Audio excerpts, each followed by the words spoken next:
আমি ছোট্ট একটি কবিতা গতকালকে রাত্রে রেখেছি, এটা এখন আপনাদের সামনে উপস্থাপনা করছি। কবিতার নাম হচ্ছে নিষ্ঠুর বন্যা।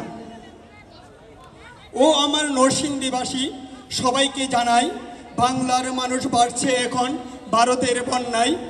সবার কাছে হাত জোর করছি, দাঁড়াও তাদের পাশে, ধান করো তোমাদের পকেটে যা কিছু আছে। ঘর বাড়ি সব হারিয়ে আজ তারা বড় অসহায়। দেখো যে কত শিশু বাড়ছে এই বন্যায়। খিদের জ্বালায় শত শত মানুষ মরছে, লাশ আর লাশ পানির জলে বাড়ছে। ভরা ক্লান্ত মন নিয়ে বাড়িয়েছি হাত, ফিরিয়ে দিও না, কষ্টে কাটছে মানুষের দিন রাত।